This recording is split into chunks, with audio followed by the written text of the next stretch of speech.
I'm happy to open the conference sessions this morning. For the next hour, we'll be heading towards the Gulf. The Arab Gulf states now largely define the Arab agenda. Due to the weakening of the traditional Arab political centers, the Gulf presents Israel with a variety of threats, including nuclear proliferation, political instability, but it also presents Israel with several opportunities. Among them, fight against common enemies. The monarchies themselves are confronting several challenges. From the need to rewrite the social contract, to the uncertainty about the future of US regional policy and Iran's nuclear program. Will Saudi Arabia join the nuclear club if Iran attains nuclear capability? Can the monarchies cope with challenges to the political order should stability emerge? Also, what lies ahead for Israel-Gulf relations?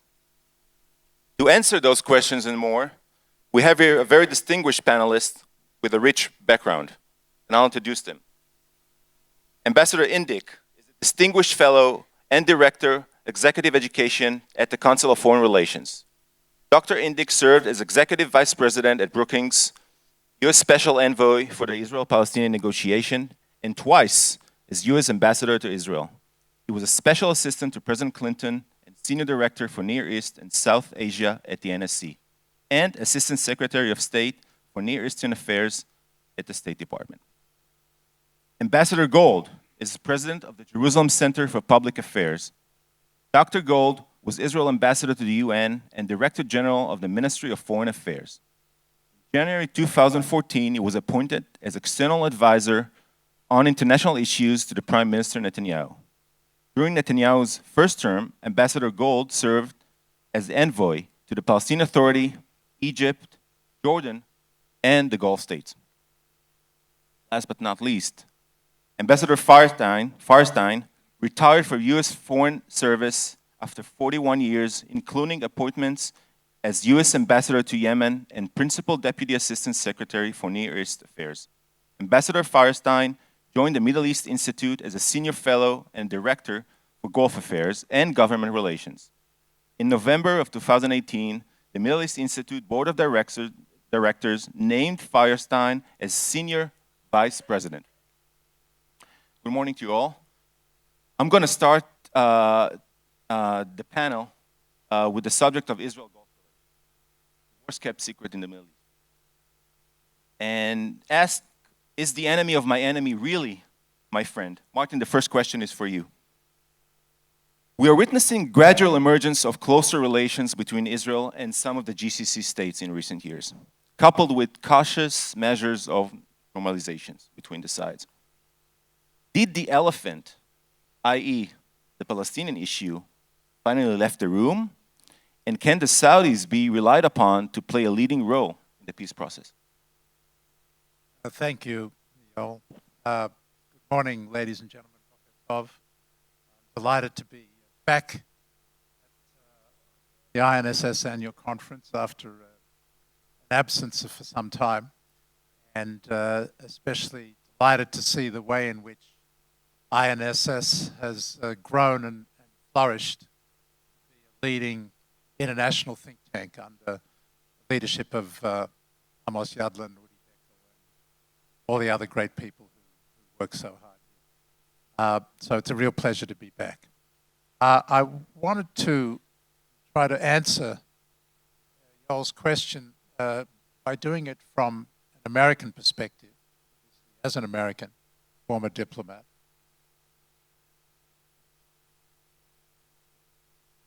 Do I need to start again? Good. I thought I'd try to answer Yoel's question from an American perspective. Dore is here and can certainly give you the Israeli perspective. But I wanted to widen the lens a little bit first before focusing in on Israeli Gulf Arab relationship.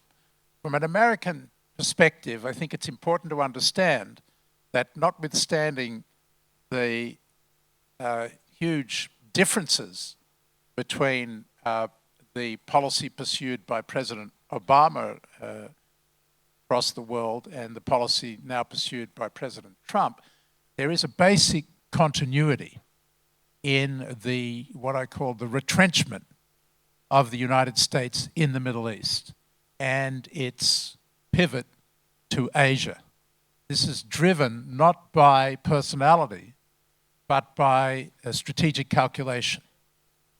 After some 15 years of engagement in the greater Middle East with boots on the ground, a huge investment of blood and treasure, there is both a disillusionment with the results, a war weariness about engagement in wars in the Middle East, and a sense that as a result of the natural gas revolution in the United States, in which the United States is now an energy exporter and no longer dependent on oil from the Gulf for our own needs, that the combination of these circumstances has led to a downgrading of the Middle East as a strategic priority for the United States. And I think it's really important to understand that basic point, that the shift in focus on a strategic level for the United States, regardless of Democrat or Republican, Trump or Obama, or whoever succeeds Trump, the shift is to Asia. And the strategic first priority is dealing with the rise of China and the return of geopolitics as a result. Secondary to that is, of course, Russia in the European theater. But the Middle East no longer has the vital importance to the United States. I use the word vital purposely because it's of vital importance that would lead the United States to commit troops again to this region. And that is the critical difference. That there is, for the foreseeable future, I think, high barrier to military engagement in the Middle East. As a consequence of that, the United States is, again, inevitably, for strategic reasons, dependent upon our allies and partners in the region to protect what are still important interests, even if they're not vital. Those interests include the survival and well-being of the State of Israel and the stability of our partners, Arab partners across the region, Egypt, Saudi Arabia being the most important, but of course also Jordan, Morocco, the smaller Gulf Arab states led by the United Arab Emirates. And so as our focus shifts, the burden of defense of common interests shifts also to our allies and partners in the region. Now, there's a problem with that proposition, and that is that Israel, the most capable by far in military terms of our allies in the region, is certainly able to take on some of this burden, but is naturally constrained by the complication of the Palestinian issue in terms of its relations with our other partners in the region, which is my long way of getting to answering your question, Yoel. And as a result, we of course have to depend on the Arabs for promoting and protecting our common interests. And there we have a problem, because the traditional regional powers in the Arab world have essentially been taken out for one reason or another. Egypt is in strategic hibernation following its revolution and counter-revolution, and not interested in playing the role it once played of leader of the Arab world. Iraq, Syria are both taken out because of civil wars and ISIS, and you know the rest of that story. And they are not capable of playing a role, effective role. And that leaves Saudi Arabia and the smaller Gulf states. And as we'll get into, Saudi Arabia is uniquely incapable for a variety of reasons of playing that role. So we have a problem. One thing that we have in common between Israel, the Gulf Arab states, and the United States is a common threat perception about Iran and about ISIS. So the question is, how are we going to share the burden in a more effective way in that contest? And as a result, we need to deal with some of the problems involved. And one of those problems is making Israel a more effective, more overt partner in this effort. And that, like it or not, is going to require some movement on the Israeli-Palestinian front to ease Israel's emergence as a leading power in the promotion of our common interests. Thank you, Martin. Dore, we're going to stay with Israel-Gulf relations. I want to ask you, in 2014, former Defense Minister Lieberman revealed that Israel, I'm quoting, Israel had secret talks to establish full diplomatic ties with several Gulf countries within a year or 18 months, end quote. Was it wishful thinking?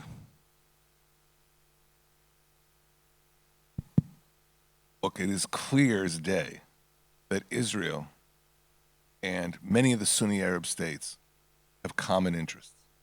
The more westward you go in the direction of Egypt, the interests are more in the direction of countering ISIS. And I think President Sisi made some interesting disclosures when he appeared on American television in that area. The more eastward you go, you find that the common threat is Iran. And, you know, the issue is not whether we and the Arabs have common interests. We do. Incredibly close common interests. I'll share with you something. When I was Director General of the Ministry of Foreign Affairs in 2015, I went to an important Arab state, and one of the things you do when you're a Director General is you talk to other Directors General. And I sat with my team on one side of the table, he sat with his team on the other side of the table. And what you do first is you read bullets of what are your special interests, and you want the other side to understand them. So he said, Dore, you go first. And I start reading the bullets that were prepared by my ministry. 1, 2, 3, I must have gotten halfway through. And I look at the Director General on the other side of the table, and he's grinning ear to ear. He's like laughing. And I'm thinking, what did I do? What button did I push? So I said to him, I'll make up a name, Muhammad, what's wrong? Why are you laughing? He said, because your bullets are identical to my bullets. It's as though we wrote them or he wrote ours. Can you tell us the name of the country? No. But what is important is to see the identity of interest that exists. So given that you find this identity of interests around the Sunni Arab world, what does that mean? Now, perhaps in the West, there's a desire always for a public expression of that kind of identity of interest. But frankly, we're doing very well working quietly. And if we sometimes can have a public expression, it can be useful. I think in the Gulf, it would be extremely useful because it would say to the Iranians, you're not succeeding in vetoing, having any veto power over the relationship between Israel and the Gulf states. But not necessarily in every case. So I think A, we do have this close relationship that's emerging. B, it's not always expressed. In fact, one more little story, not from my own experience, but when I was an academic, and we're in an academic institution. You know, in 1947, and sometimes it's important to look back at the past. The month is December 1947. The United States is wondering what are the implications of the vote in the General Assembly in support of the partition plan, UN General Assembly Resolution 181. What does it mean for the Arab states? And there's a real concern that the King of Saudi Arabia, Abdulaziz, is going to take strong measures against America for having supported the creation of a Jewish state. The moment of truth comes. There was no ambassador at the time in Riyadh, when the senior diplomatic representative of America went to see Abdulaziz. And Abdulaziz dismisses the translators. This is a very secret meeting. He uses the foreign minister to be his translator, foreign minister of Saudi Arabia. And what he says is extremely interesting. He says, we have our differences, Saudi Arabia and the United States, but we have our special concerns. And what I want to know, after you did what you did at the UN, is what are you going to do to protect the kingdom if we face a Hashemite invasion of our country, exploiting what happened there on the 29th of November. And then the conversation continues. What does that show? What that shows is for Saudi Arabia, with its founding king, the father of King Salman,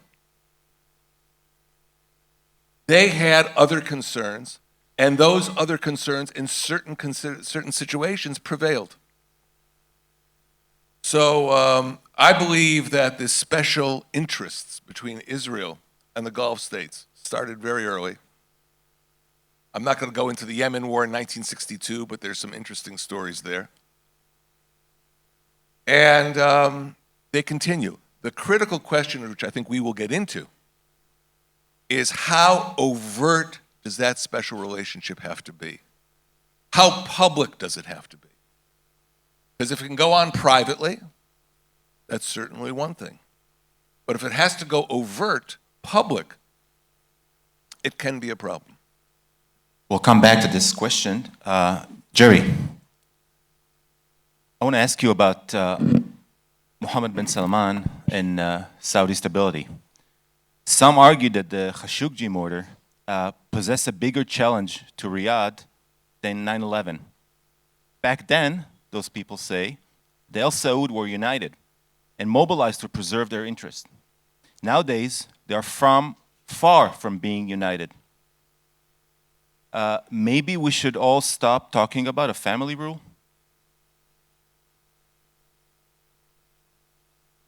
I think Khashoggi obviously is the exemplar of a larger tendency in Saudi Arabia and also in the UAE particularly that follows on from the Arab Spring and the reaction within the Gulf monarchies to what they perceive as a threat to their own security and stability going forward. And therefore a tendency in these societies towards a more authoritarian approach. So what you see in Saudi Arabia today, what you see in Abu Dhabi today, is a very different kind of relationship between the government and the people that you would have seen even 10 years ago. With Mohammed bin Salman in particular, I think he's got several challenges going forward, and one, of course, probably the most important challenge for him, is to establish his own legitimacy and credibility as a successor to his father, King Salman, when King Salman passes from the scene. And so if you look at his behavior domestically over the past 2 years, what he has been trying to accomplish is to solidify his control in the family and also more broadly in the society. And in some ways, the things that he's been doing in order to accomplish that have been positive and things that we can all welcome.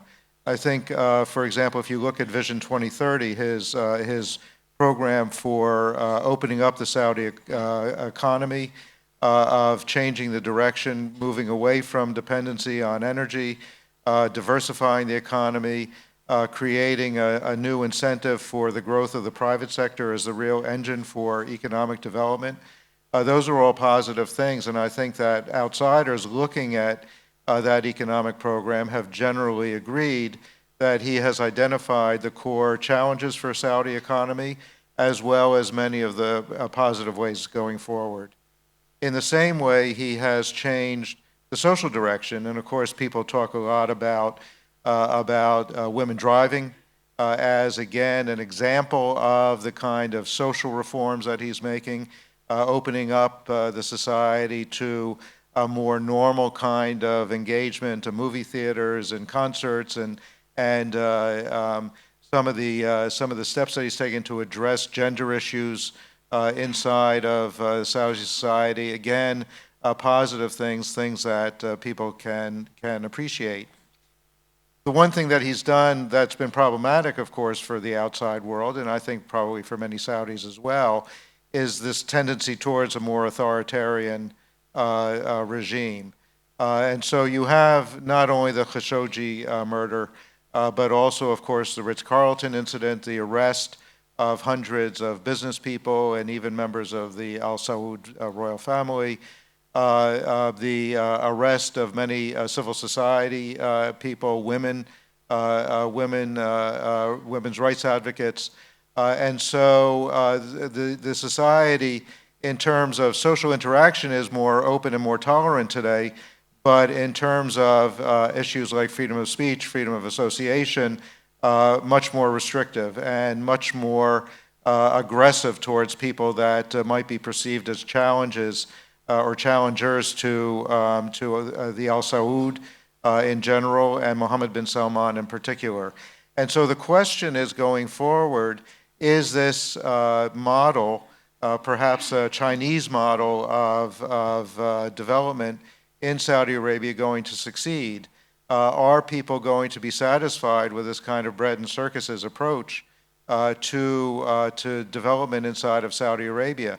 Is his Vision 2030 going to succeed? Because at the end of the day, what happens economically in Saudi Arabia is going to be critically important in terms of stability, in terms of giving people satisfaction in their own lives. And things economically don't look good. Well, I think that the picture is mixed. The picture is mixed. It's clearly, it has not moved forward the same way that he would have liked, but it's still early in the game, and we'll see where it goes. But the other aspect of this, I mean, you talked about Khashoggi as, you know, as perhaps the downfall or symptom. Well, not necessarily a symptom, but of course it has also created huge problems for Saudi Arabia internationally. It's created difficulties for Saudi Arabia in terms of the relationships with the United States and with the West in general. And how does that reflect back on perceptions inside of Saudi Arabia about Mohammed bin Salman and the direction that the country is going?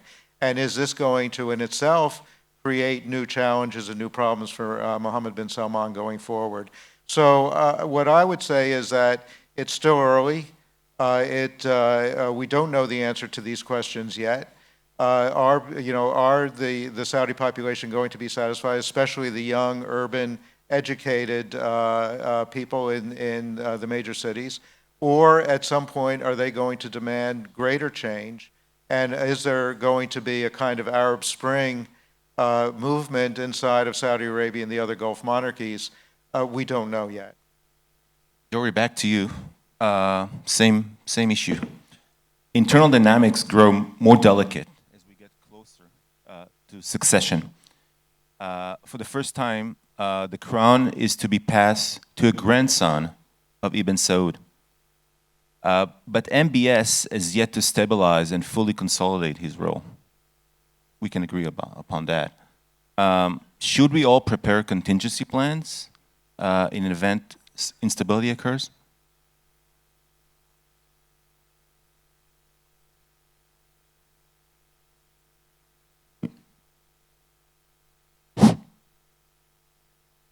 Well, it's always good to have contingency plans.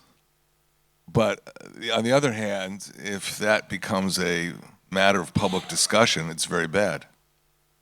Saudi Arabia's interaction with Israel isn't quite the same as threats and developments coming out of Syria or coming out of Iraq. So there's a sort of a limit on that. Much of this is in the area of our coordination with the United States. And, I don't know whether one has to start preparing contingency operations on Salman, on MBS. MBS is in control of two very key ministries. The ministry that maintains the National Guard and the Defense Ministry, which is the Army. It used to be that these would be under different brothers, so that there is a kind of balance in the Saudi system. If one starts moving, you can balance him off with the other ministry. That's not the case now. So I don't really know what the probability is of considerable instability at the top.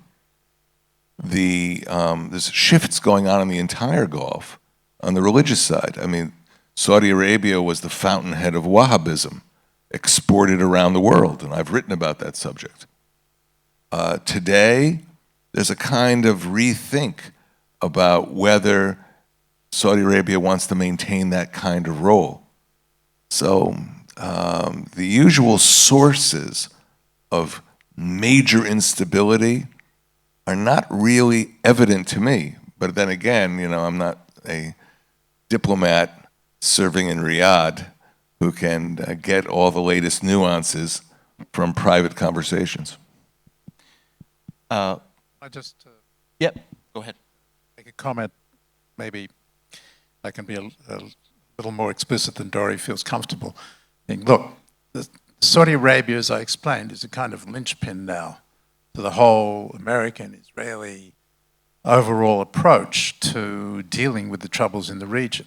What MBS is doing is hugely consequential, not just for Saudi Arabia, but for the whole region.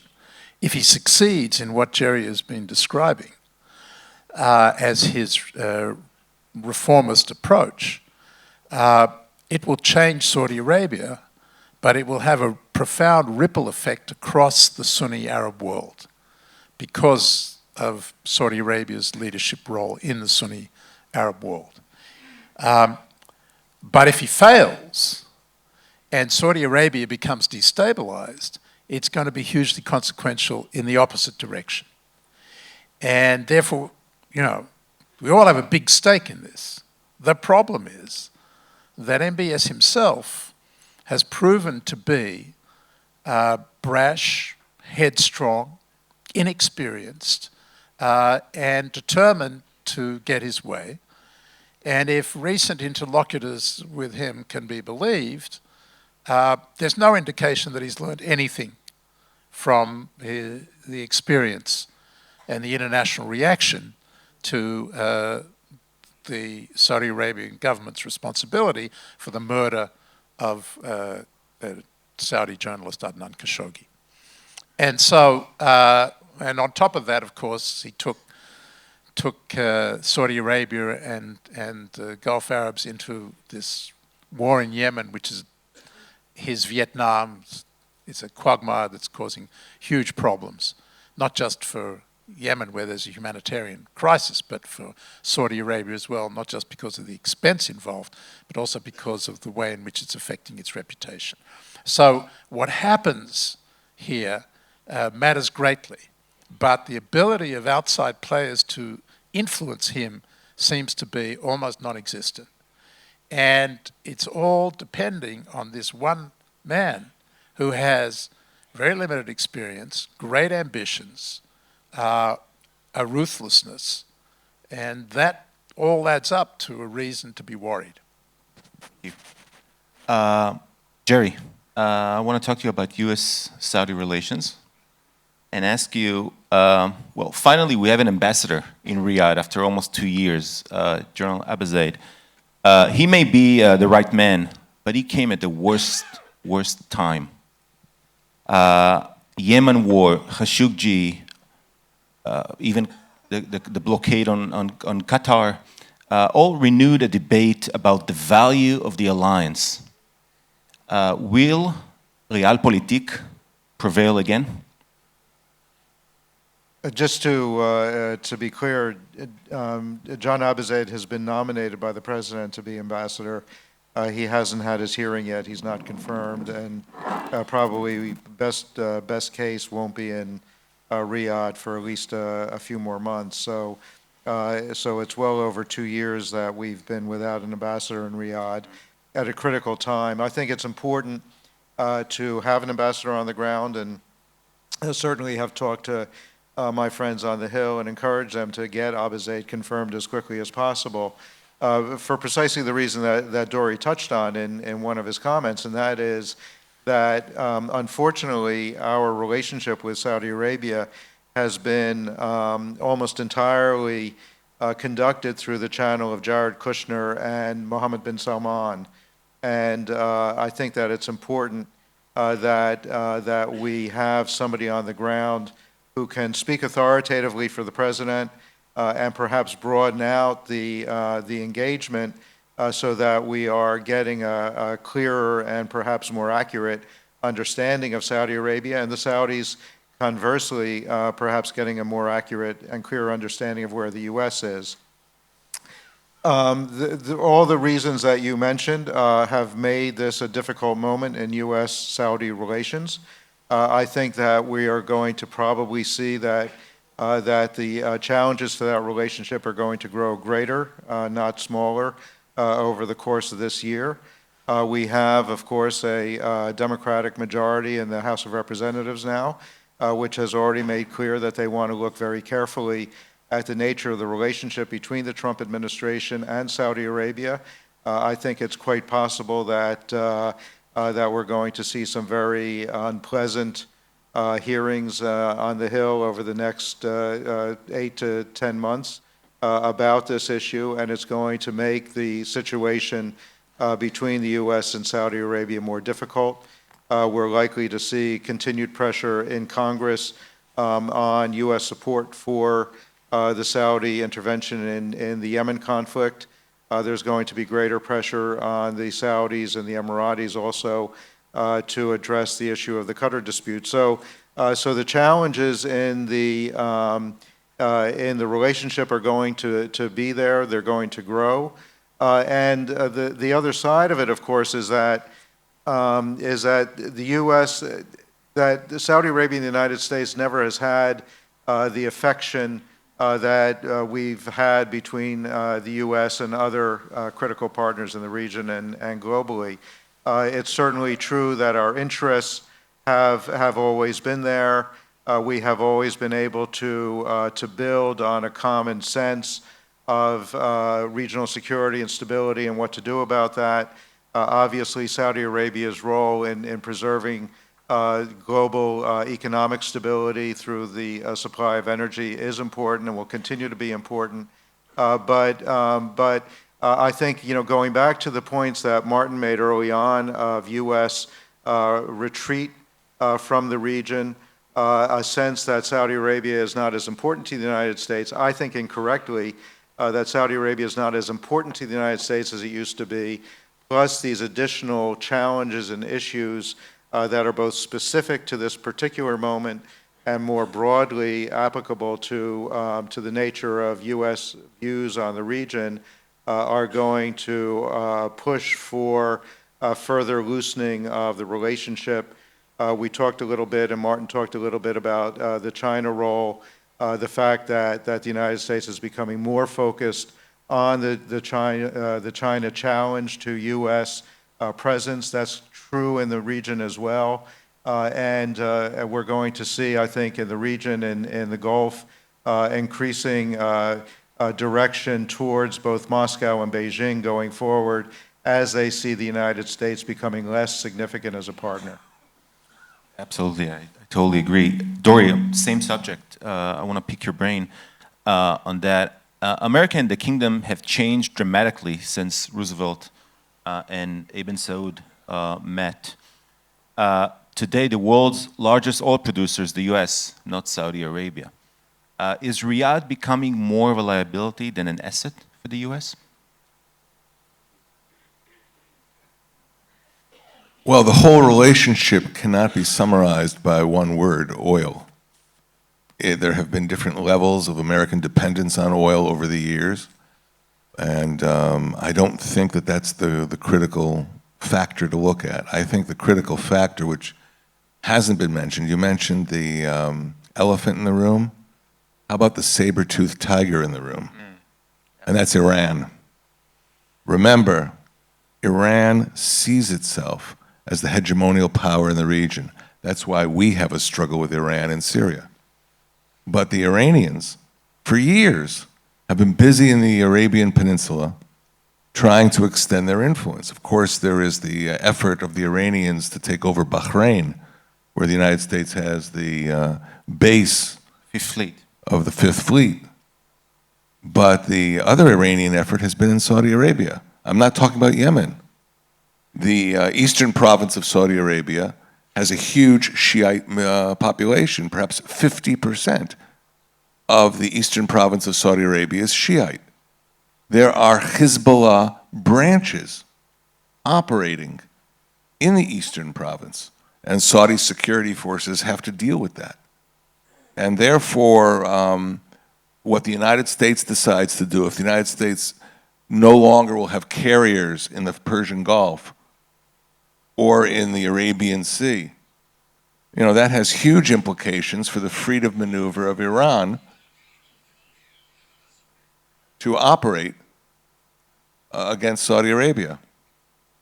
And therefore, I think the concern that the Saudis have with Iran, almost an obsession.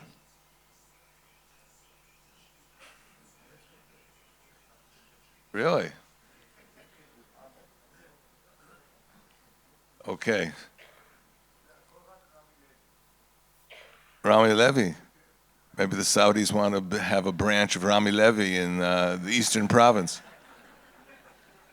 So in any event, I think that's the main thing. I think that's something we should really consider in depth. And that also is the basis for our special relationship, meaning Israel and Saudi Arabia, the fact that we face this same threat, same enemy. What happens if the enemy evaporates? We'll come back to that. Martin, I want to pick your brain about U.S.-Saudi relations, but also nuclear proliferation. Washington, as you know, is negotiating a 1-2-3 deal with Riyadh, but the Saudis want the same thing that Iran got, that the right to enrich uranium. In last week, the Washington Post revealed what appears to be, I emphasize that, a secret Chinese ballistic missiles assembly line 200 kilometers from Riyadh. Can Riyadh be trusted with nuclear capability? That's a good question for Israeli security planners to answer as well.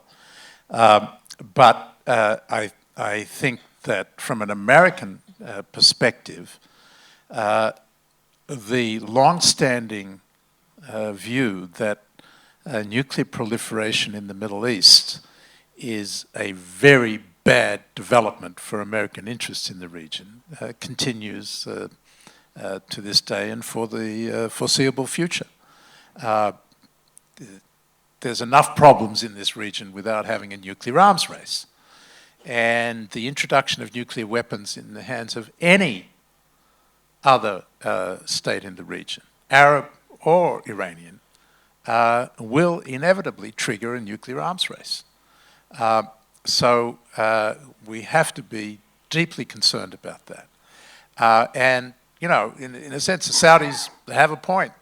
Why shouldn't they have the same deal that we negotiated with the Iranians? Well, the answer to that is we just pulled out of that deal, unwisely in my view. But I don't think the Saudis can use that talking point anymore. And so I think we really have to hold firm on that in terms of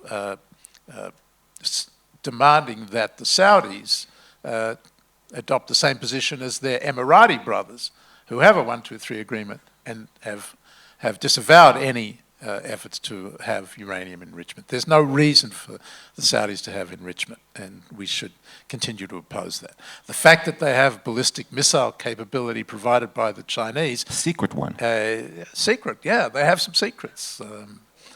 We shouldn't be shocked by that.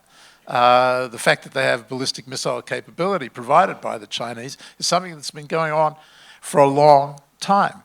And it just underscores that the Saudis will always be out to protect their own interests. And if they can't get it from us, they'll look to get it from somebody else. So on the nuclear issue, I don't think it's any secret that they have had a long-standing relationship with Pakistan, and that there has been in the past some understanding that should it come to a situation where Iran acquires nuclear weapons, that Saudi Arabia would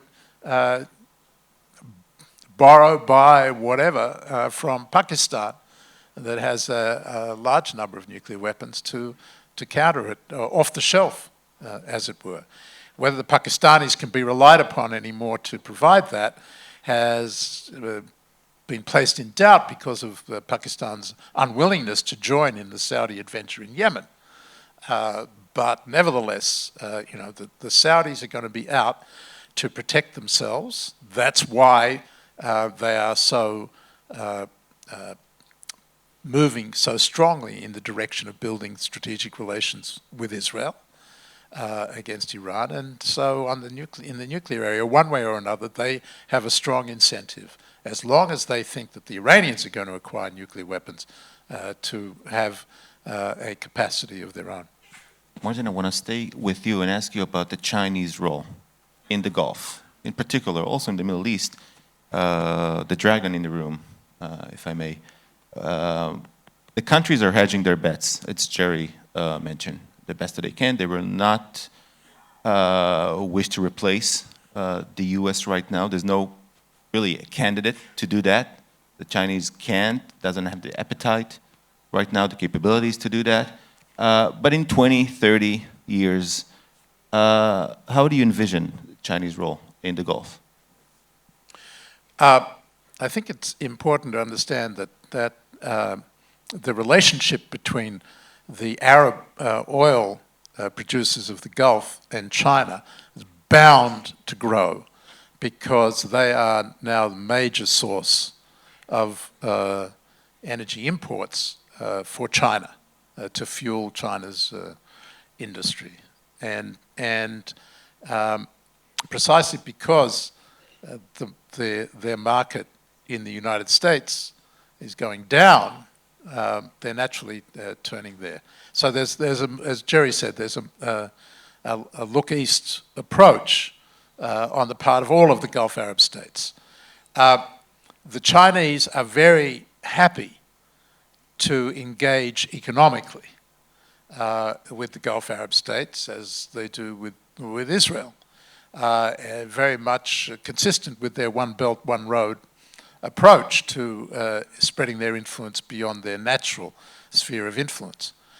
But they've been very slow and very reluctant to build a military capacity to intervene in the Gulf.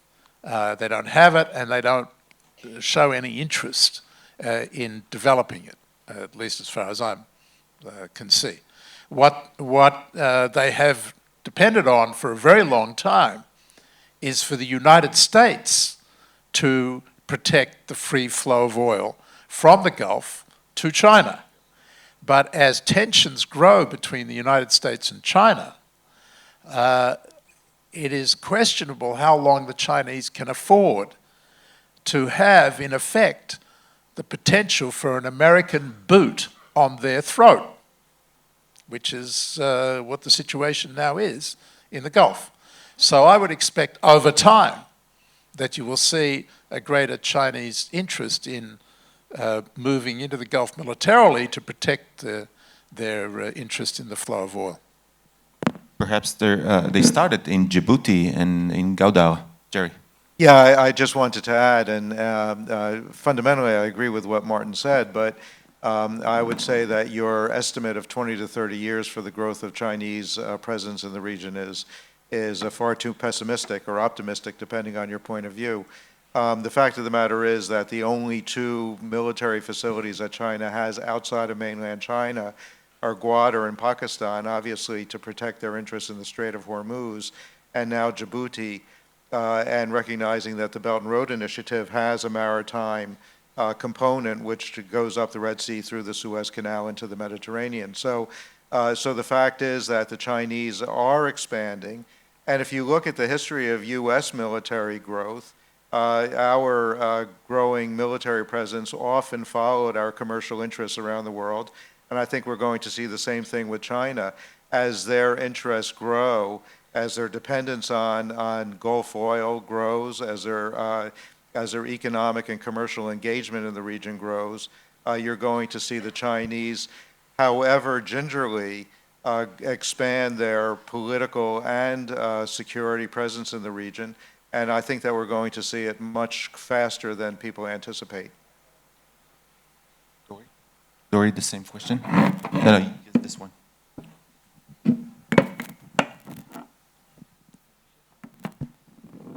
China's role. I think the other area to monitor and watch very carefully, if you want to understand China's role in the Gulf, is to extend your vision wider and monitor what's going on in Africa. There is a very determined Chinese effort to expand into Africa. You mentioned Djibouti, but all through East Africa. And I would anticipate that China's involvement there will grow, which will give it strategic options. By the way, some of the things that are occurring in Africa, I'll just share one with you. For example, there is a decision taken by Sudan to break away from their relationship with Iran. They cut diplomatic relations with Iran, and they decided instead to up their relations with Saudi Arabia, to improve them. Now, that actually influences us, because one of the remarkable things that happened over the last few years was when Iran lost its access to Port Sudan for dropping off weapons that were headed for the Gaza Strip, and had to come up with different sources of supply. So I know I'm shifting subject, but it is of interest how interconnected developments that are occurring in the Gulf, in East Africa, are, and how they directly influence Israeli interests. We have a couple of minutes. I want to ask you all the same question. It might be a bit provocative, but I'll try. CNN breaking news. We are imagining a scenario, right? A simulation, if you may. Mohammed bin Salman, we talked about him a few minutes ago, he came to Jerusalem. He's praying at Al-Aqsa. I want to go back and ask you, the three of you, Martin, you'll start. What conditions are to be met for this scenario to come, for bin Salman to come to Jerusalem?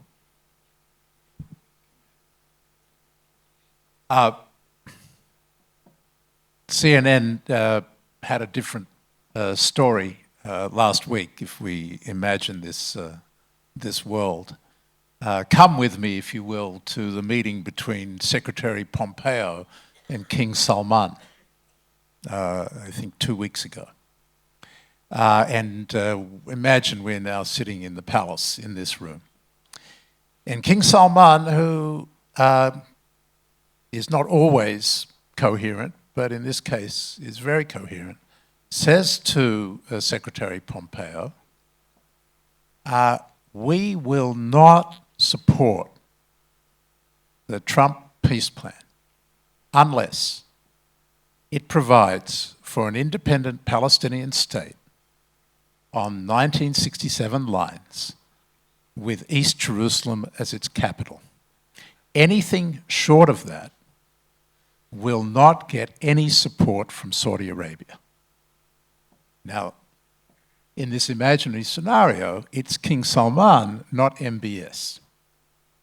Now, why this story is important is because it's King Salman who is calling the tune on the issue of Jerusalem, not MBS. So if MBS were actually to turn up to pray in the Al-Aqsa Mosque, it would only be because King Salman gave him approval. On every other thing, MBS essentially has the support of the king. But on this issue, the king owns the file because it's Jerusalem and because the king takes seriously his role as the custodian of the holy mosques, which only applies to Saudi Arabia, but in his mind also applies to the third holy mosque, the Al-Aqsa Mosque in Jerusalem. And so I think it's really important that everybody understand what's going on here. And that when it comes to Jerusalem, the only circumstances, I believe, in which MBS will turn up is if the conditions that King Salman has now made clear in my scenario come to fruition. That is to say, that there is a commitment on the part of the United States and Israel to establishing an independent Palestinian state alongside Israel, more or less on the 67 lines, with a capital for the Palestinians in East Jerusalem. Same question, different answer.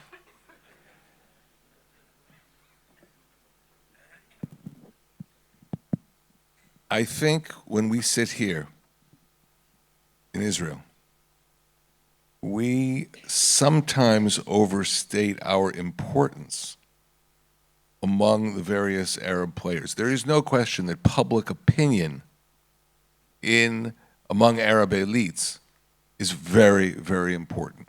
And that leads the Arab leaders to make certain requests of the United States. However, I believe that anyone who studied Saudi Arabia, what influences Saudi Arabia, it is their role as protector of the holy sites of Islam in the Hijaz. Jerusalem is a subject which they don't have a lot of specialization on. It is also a subject that there are indications at different times that they'd rather stay away from that subject and not get involved. And that's why a request of MBS to come and pray in the Al-Aqsa Mosque is a little difficult for me to imagine. And therefore, what would be the quid pro quo is a question I don't think we're going to face right now. Now, I have to share with you something which contradicts everything I just said. You got to be honest.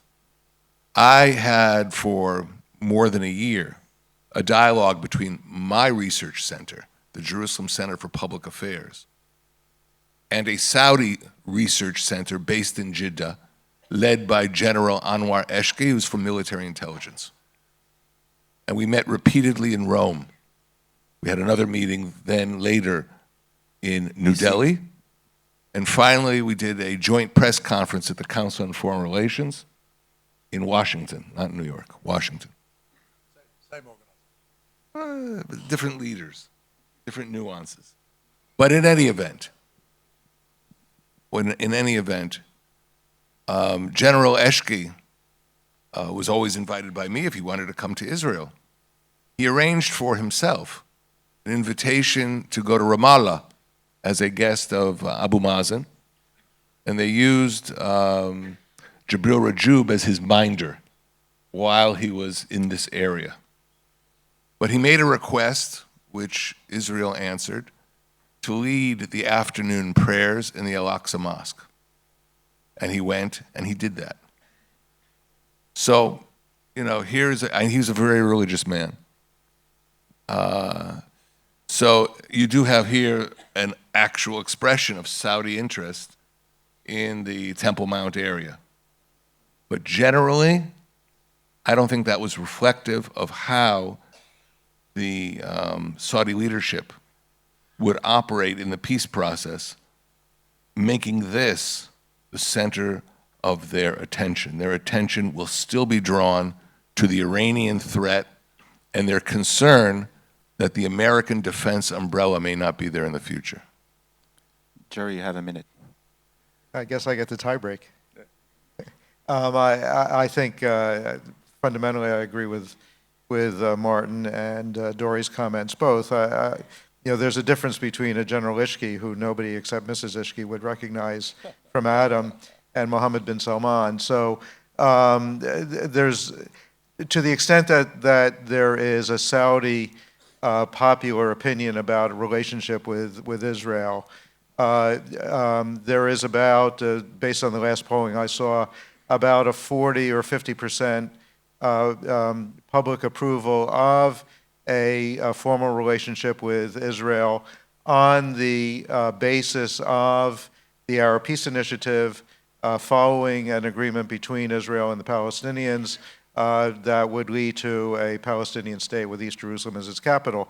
And I think that is the fundamental basis upon which any Saudi leader would be able to come to Jerusalem. I think that Mohammed bin Salman will pray at Al-Aqsa on the day that he makes his first state visit to the Palestinian state and meets with the president of Palestine in East Jerusalem. So until you get to that point, I don't think that the Saudi leadership would chance alienating a significant portion of its population, maybe the vast majority of Saudis, and also open themselves up. And don't forget, I mean, Dore talked a lot about the competition with Iran, that the Saudis would be opening themselves up to a brutal attack by their rivals for leadership in the Muslim world, the Iranians, the Turks, and many others. So it's simply not under these circumstances plausible. Thank you, Jerry. Thank you, Dore. Thank you, Martin. Thank you all. Enjoy the rest of the morning.